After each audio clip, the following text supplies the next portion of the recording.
Hello everyone, आज का first sentence है पैसा कमाने के लिए या फिर पैसे कमाने के लिए मैं ज़िंदगी में बहुत मेहनत की हूँ। I have worked very hard in life to earn money. पैसे कमाने के लिए मैं ज़िंदगी में बहुत मेहनत की हूँ। I have worked very hard in life to earn money. पैसे देकर मैंने बहुतों की मदद भी की है। इसे इंग्लिश में बोलेंगे I have also helped many by giving money. पैसे देकर मैंने बहुतों की मदद भी की है। I have also helped many by giving money. या फिर हम कह सकते हैं कि I have helped many people financially. I have helped many people financially. Next sentence है आप कुछ ढूंढ रहे क्या। इसे इंग्लिश में बोलेंगे are you looking for something. आप कुछ ढूंढ रहे क्या। Are you looking for something. Next है मैं कुछ भूल रहा हूँ। इसे इंग्लिश में बोलेंगे आई एम फॉरगेटिंग समथिंग। मैं कुछ भूल रहा हूँ। मैं मतलब कि होता है ना कि मैं कुछ ढूंढ तो रहा हूँ लेकिन मैं भूल रहा हूँ कि मैं क्या ढूंढ रहा हूँ, तो आई एम फॉरगेटिंग समथिंग। ये है आपकी स्पेशल चाय यानी कि स्पेशल टी। टेस्ट कीजिए और बताइए कैसी है। Here is your special tea, taste it and say how it is. ये है आपकी स्पेशल चाय, तो टेस्ट कीजिए और बताइए कैसी है। Here is your special tea, taste it and say how it is. मतलब अगर आपको अभी कुछ याद नहीं आ रहा तो आप जब तक चाय पीजिए, टेस्ट कीजिए और बताइए कैसी है। क्या आप अकेले आए हैं, तो इसे इंग्लिश में हैव यू कम अलोन। क्या आप अकेले आए हैं, हैव यू कम अलोन। क्या आपके साथ कोई नहीं आया, इसे इंग्लिश में didn't anyone come with you. क्या आपके साथ कोई नहीं आया, didn't anyone come with you.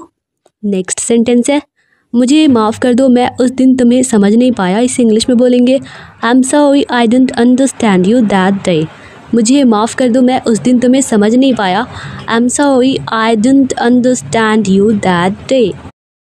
अब नेक्स्ट सेंटेंस है, अब अगला सेंटेंस है कि मैं तो यही कहूँगी कि उस दिन आपने मुझे समझने की कोशिश ही नहीं की थी। I would say that you didn't even try to understand me that day. मैं तो यही कहूँगी कि उस दिन आपने मुझे समझने की कोशिश ही नहीं की थी।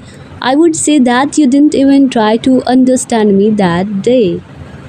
नेक्स्ट सेंटेंस है तो फिर आप मुझे कैसे समझ पाते। इस इंग्लिश में then how could you understand me. तो फिर आप मुझे या फिर तब आप मुझे कैसे समझ पाते। Then how could you understand me. Then how could you understand me. Next sentence है गुजरा हुआ कल एक बाय मिस्टेक यहाँ पे क्या हो गया। गुजरा हुआ कल एक सपने की तरह होता है, उसे एक सपना समझकर भूल जाना चाहिए। गुजरा हुआ कल के लिए या तो हम पास्ट बोलेंगे या फिर yesterday is like a dream, it should be forgotten as a dream. गुजरा हुआ कल एक सपने की तरह होता है, उसे एक सपना समझकर भूल जाना चाहिए। Yesterday is like a dream, it should be forgotten as a dream. ख्वाबों की दुनिया में जीना या रहना ठीक नहीं। It's not right to live in the world of dreams. ख्वाबों की दुनिया में रहना ठीक नहीं। It's not right to live in the world of dreams. मतलब कि तुम जो ये ख्वाबों की दुनिया में जी रही हो वो उसमें जीना ठीक नहीं, तब जाकर इंसान किसी मुकाम पर पहुंचता है। इस इंग्लिश में only then does a person reach a certain point. मतलब कि कोई भी अपनी मंजिल तक यूं ही बिना मेहनत किए नहीं पहुंचता, तो only then does a person reach a certain point. या फिर हम कहेंगे कि only then a person can attain success. मतलब कि कड़ी मेहनत करके ही इंसान सक्सेस हासिल कर सकता है और उसमें खुशी भी मिलती है। शॉर्टकट तरीके से खुशी थोड़ी ना मिलती है। नेक्स्ट सेंटेंस है कामयाबी को पैसे से नहीं खरीदा जा सकता। तो सही बात है, कामयाबी को पैसे से नहीं खरीदा जा सकता। You can't buy success with money. You can't buy success with money. वो खून पसीना बहाकर मेहनत से मिलती है। इस इंग्लिश में it's earned through hard work. मतलब कि हार्ड वर्क के थ्रू इसे पाया जा सकता है, तो it's earned through hard work. या फिर हम एक लाइन में इस तरह से कह सकते हैं कि कामयाबी पैसे से नहीं खरीदी जा सकती, मेहनत से हासिल होती है। तो success cantt be bought with money, it's achieved through hard work. Success can be bought with money, it's achieved through hard work. Next sentence है इसे हासिल करने के लिए मैंने दिन रात एक किए हैं। इसे इंग्लिश में बोलेंगे I have worked hard day and night to achieve this.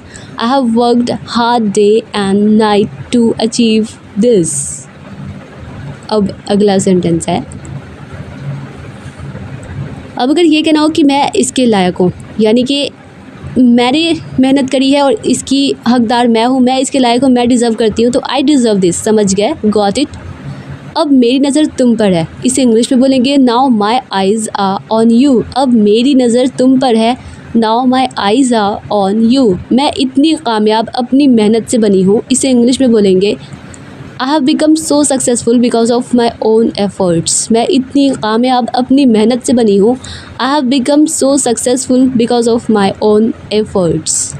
Next sentence है, एक ही लाइन में अगर इस बात को ये कहना हो कि मैं इतनी कामयाब अपनी मेहनत से बनी हूँ, किसी से भीख मांग कर नहीं, तो इसे इंग्लिश में I have become so successful because of my own efforts not by begging from anyone. मतलब किसी के आगे भीख मांग कर नहीं, किसी से भीख मांग कर नहीं, या फिर हम कह सकते हैं कि किसी से भीख मांग कर नहीं, मैंने किसी से भीख नहीं मांगी, किसी के आगे भीख नहीं मांगा, तो I didn't beg before any one.